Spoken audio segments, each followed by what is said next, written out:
Uhuru Kenyatta left office when the budget deficit of the Republic of Kenya to GDP was 8.1%.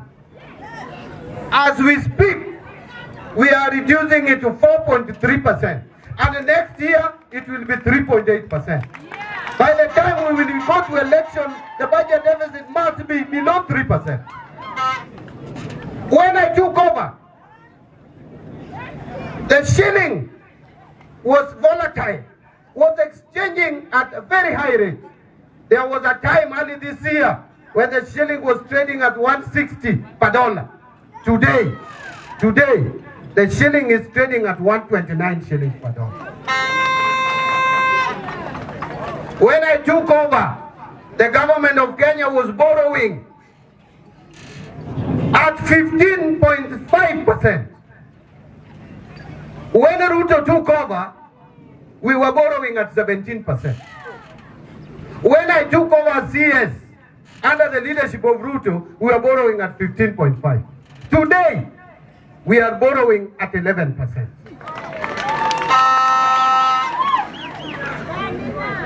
Our reserves have reached over 9 trillion, over $9 billion, a record.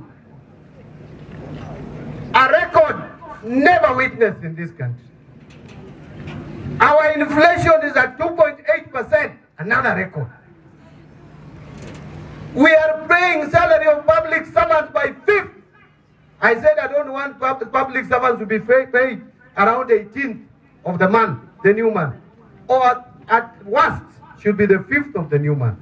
We are respecting that. As we speak today, all counties, I have given them money up to November. There is no arrears for counties.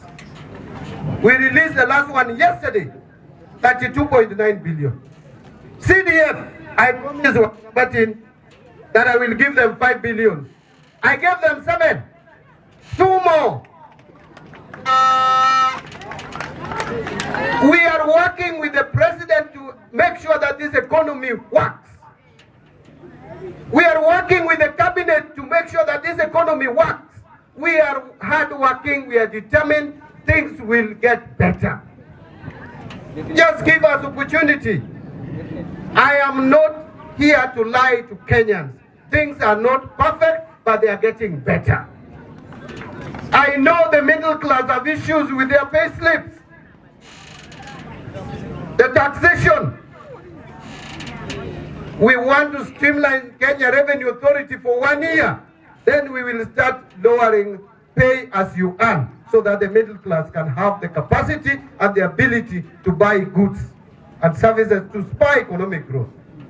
I am aware of that bill by the ministry. That is actually State Department for Roads.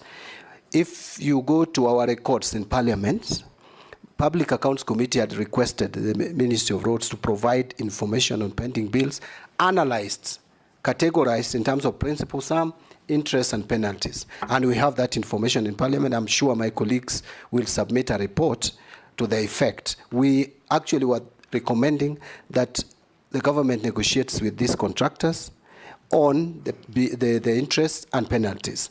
But that you can only do if you show willingness and you show intention to pay. So I will work with the Cabinet Secretary for Roads and Infrastructure to make sure that we clearly demonstrate an intention to settle these bills. Road construction has stalled across the country as a result of this. And I will tell you, my constituency, where I come from, is one of them. As one project which has just stalled because of this. So we need to do this across the country so that the road construction resumes. Because we have already invested money in these roads. We can't continue keeping them. But we have constraints. Look at the budget of roads, Minister. In fact, I was saying that that budget, at the rate of 50 billion, the pending bills alone, you may require not less than 3-4 years. But then if you have to finance all committed... Churchill told us committed road projects. That's actually where I was heading. Are 1 trillion. Yes. If you have to commit to, for all commitments, you need 20 years. Committed roads, that is roads that have been started, their value, if you sum all of them, across the country. So it's terrible. There are some initiatives which I think we should promote, where we get some of this road infrastructure done through PPPs. But there is also an initiative to negotiate, if the terms would be favorable, with some of the contractors that are coming from specific countries to take up this, if it is within our budget ceiling, loan ceiling or debt ceiling, to take them up. Like the Chinese government has so many contractors around here who are doing roads using GOK funds. Currently, there are very few road projects done by loans from China. They are all working on roads funded by GOK funds. So we need to explore that. Finally, on procurement without budget, Mr. Speaker, this is again another problem. And the problem is not entirely that there is no budget. The budget is not there, but there is no money. The exchequer releases come late. Why? Because we are not able to collect. We don't have money. So we must just cut our clothes according to our sizes. That is the starting point. The planning we must have, and someone asked about the planning in one single portal. There is a disconnect between planning and budgeting. We need to synchronize. And this is the same ministry. We must ensure that we link planning to budgeting, to cash management, so that we don't commit ourselves into purchasing or contracting when we don't have the capacity to pay. We have grossly overshot the time. There are some people watching from US who have sent these two questions.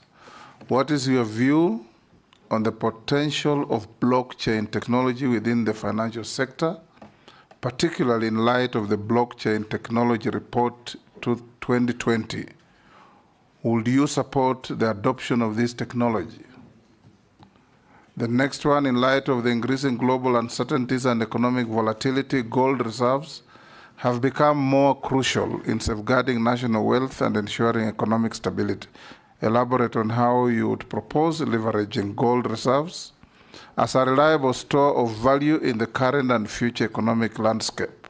Additionally, would you explain any strategic measures that can be considered to enhance the role of gold in Kenya's financial system? Take at maximum 2 minutes. These are Kenyans watching these proceedings from the US. Pardon?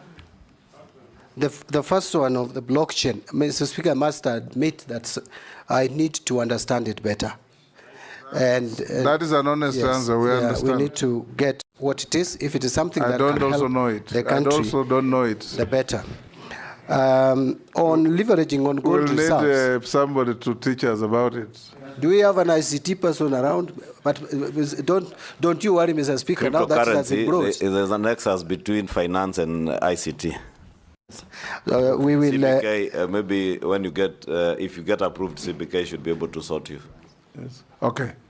That's why I was saying that don't you worry, I will get... On the gold reserves, just say yes or no. Yeah, gold reserves, that actually we need as a country to move towards even establishing sovereign wealth funds, and gold reserves can help us in that.